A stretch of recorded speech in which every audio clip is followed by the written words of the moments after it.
Nchi hii imejengwa kwa thamani kubwa sana. Waasisi wetu wamejenga nchi hii kwa upendo wa hali ya juu sana. Kizazi na kizazi lazima tuendeleze umoja waliotuletea Karume na Nyerere. Leo katika kuadhimisha miaka 62 ya Muungano, tunazindua jengo hili ambalo limejengwa kwa fedha nyingi zaidi ya milioni 60. Ni jengo wao wanaita one stop center, lakini kwa kweli kwa lugha rahisi ni kwamba ni jengo ambalo litatoa huduma nyingi kwa wakati mmoja, hususan ni masuala ya ukatili wa kijinsia. Unajua, mnavyokuwa na watu wengi kwenye jamii na wakorofi nao wanazaliwa wengi vile vile. Ni msafara wa mamba, makenge nayo yanakuwemo. Kwa hiyo jinsi mnavyoongezeka wingi, watu jeuri wanakuwa wengi na wacha Mungu nao wanakuwepo. Lakini kwa kweli wahuni nao hawakosekani. Ni jambo la kawaida. Mwenyezi Mungu ameumba mtu mume na akamuumba mtu mke, na wote aliwaomba sawa. Ukishajua hilo haiwezi kukusumbua. Sasa jeshi la polisi, kwa sababu ndio chombo kilichokabidhiwa dhamana ya kuhakikisha kunakuwa na utulivu na amani. Mtu mrefu asimnyanyase mtu mfupi, wala mtu mnene asipende kukanyaga mtu mwembamba. Tunatafuta haki hapo. Lakini mtu mume asimuonee mtu mke. Hata katika misingi ya kuishi tumepiga hatua. Hatutaki mtu aonee mwingine. Wewe mwenye mabavu usikanyage wanyonge. Hata kama ni mke wako umemwoa, awe msaidizi wako na wewe msaidiane. Si umemwoa kwamba sasa umfanyie lolote unalotaka kwa sababu ni mpenzi wako.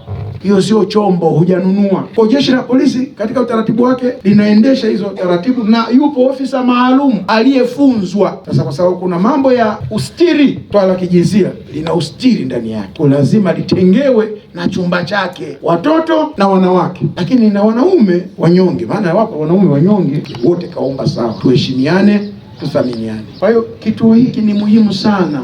Wito wangu kwenu, tukitumie. Kija hapo umemaliza yote. Jarada litafunguliwa hapa hapa, kipimo cha daktari kitafanyika hapa hapa, mambo yote tutaona. Heshima ya binadamu itastirika kupitia kituo hiki. Tukitumie hiki kituo. Tunashukuru sana serikali ya Jamhuri ya Muungano wa Tanzania, hususan ofisi ya Waziri Mkuu kutoa zaidi ya milioni 60 kutujengea kituo hiki ambacho katika kukumbuka miaka 62 tunakizindua rasmi. Na katika kufanya hivyo tunaonyesha jinsi gani nchi yetu imepiga hatua, si tu kwenye mabarabara, sio tu kwenye kilimo, si tu kwenye mahospitali, lakini hata kwenye haki za mtu mmoja mmoja, waliokuwa wanyonge, wanawake, watoto ambao hawana pa kusemewa, lakini hata wanaume wanyonge wanaweza kaja hapa wakateta mambo yao na wakapata suluhisho. Kituo cha afya cha Mji Mwema kilichopo katika manispaa ya Songea, huduma za afya kwa mpangilio, kwa wakati na kwa kugusa maisha ya watu walio wengi, kwa kuokoa uhai wa watu walio wengi. Maana hospitali watu wanaweza kaona hapa hakuna ghorofa hata moja. Hospitali sio ghorofa. Naweza mkawa na ghorofa 6 hapa, lakini mle ndani hata bomba la sindano tu hamna. Lakini mnaweza mkawa na madawa ya kutosha sana, ila wahudumu wenyewe roho mbaya, kauli za hovyo na kuwavunja moyo wagonjwa. Mama wajawazito wakija hapa ni kuwatukana tu, wakafokea. Hili hatujalisikia katika manispaa ya Songea, na hususan katika kituo hiki hatujasikia. Nimekuwa mkuu wa wilaya hapa miaka 4, sijawahi kupata malalamiko kutoka kwa wagonjwa au wananchi wa manispaa ya Songea wakilalamikia kituo hiki.